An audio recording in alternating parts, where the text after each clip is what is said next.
पहले पाकिस्तान भी गया था।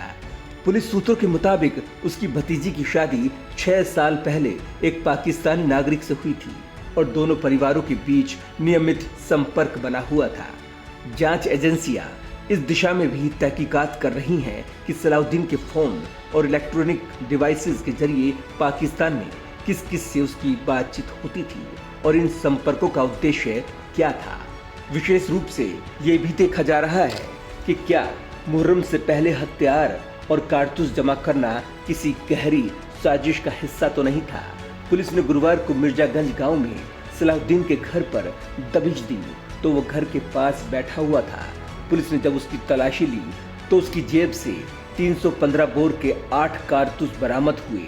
शुरुआती पूछताछ में जब उसने अवैध हथियारों की फैक्ट्री चलाने की बात स्वीकारी तो रहीमाबाद थाने से अतिरिक्त पुलिस बल बुलाया गया और उसके घर की गहन तलाशी शुरू हुई। छापेमारी में जो सामने आया उसने पुलिस को भी चौंका दिया।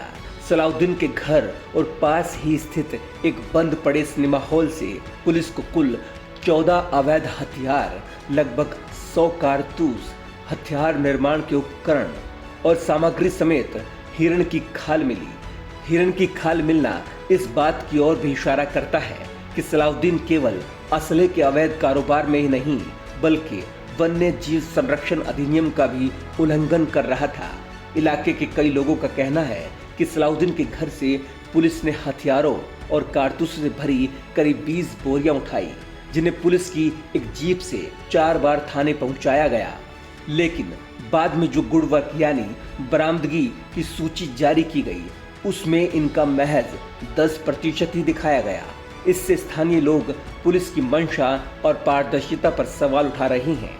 लोगों का यह भी आरोप है कि जब तक छापेमारी पूरी नहीं की गई थी तब तक किसी भी व्यक्ति को थाने में दाखिल नहीं होने दिया गया। कई फरियादी शुक्रवार दोपहर तक थाने के बाहर खड़े रहे लेकिन उन्हें अंदर जाने की अनुमति नहीं दी गई। सबसे चौंकाने वाली बात यह है कि सलाउद्दीन पिछले 2 दशकों से अपने घर और उसके पास स्थित बंद पड़े सिनेमा हॉल में अवैध हथियारों की फैक्ट्री चला रहा था और ये इलाका महिलाबाद थाने से महज 100 मीटर की दूरी पर स्थित है। फिर भी किसी पुलिसकर्मी को इसकी भनक तक नहीं लगी। डीसीपी उत्तरी गोपाल कृष्ण चौधरी ने स्वीकार किया कि फैक्ट्री एक संवेदनशील इलाके में चल रही थी जहां मस्जिद और मदरसा जैसे धार्मिक स्थान भी मौजूद हैं। शायद यही कारण रहा कि पुलिस और खुफिया एजेंसियां भी वहां पहुंचने से परहेज कर रही थी। वहीं स्थानीय निवासियों ने बताया कि सलाउद्दीन कोई आम शख्स नहीं था, वो काफी शातिर और चालाक किस्म का इंसान था। कई साल पहले एक दुर्घटना में उसका पैर टूट गया था जिसे एक देसी हकीम ने ठीक कर दिया था। इसके बाद उसने खुद को हड्डी जोड़ने का विशेषज्ञ बताकर घर से लगभग 100 मीटर की दूरी पर एक छोटा सा दवाखाना खोल दिया था। वो लोगों का इलाज जड़ी बूटियों और घरेलू नुस्खों से करता था। धीरे धीरे उसने दुकान बंद कर दी और फिर अपने घर से ही हड्डी जोड़ने का काम करने लगा। यह उसकी असल पहचान को छिपाने का एक जरिया बन गया। हकीम के रूप में पहचान बनाने के बाद वो स्थानीय लोगों की नजरों से बचा रहा और अपने असली धंधे यानी कि हथियार निर्माण और आपूर्ति में लगा रहा। लोग बताते हैं कि सलाउद्दीन के घर पर हमेशा संदिग्ध लोगों का आना जाना बना रहता था, लेकिन उसकी चालाकी और दबदबे के कारण किसी ने उसके खिलाफ कभी आवाज नहीं उठाई। यहाँ तक कि आसपास रहने वाले लोग भी उससे दूरी बनाकर रखते थे। उसके घर के पास ही उसकी ससुराल भी है जिससे उसे परिचितों का सहारा भी मिलता था। जब पुलिस ने गुरुवार को उसके घर पर छापा मारा तो पूरे इलाके की बिजली काट दी गई।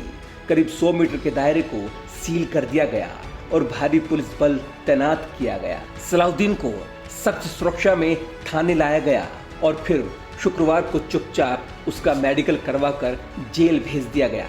इस पूरे मामले ने एक बार फिर से ये साबित कर दिया है कि अवैध गतिविधियां केवल दूर दराज के क्षेत्रों तक सीमित नहीं है, बल्कि वे हमारे बीच शहरों के करीब और कानून व्यवस्था की नाक के नीचे भी पनप रही हैं।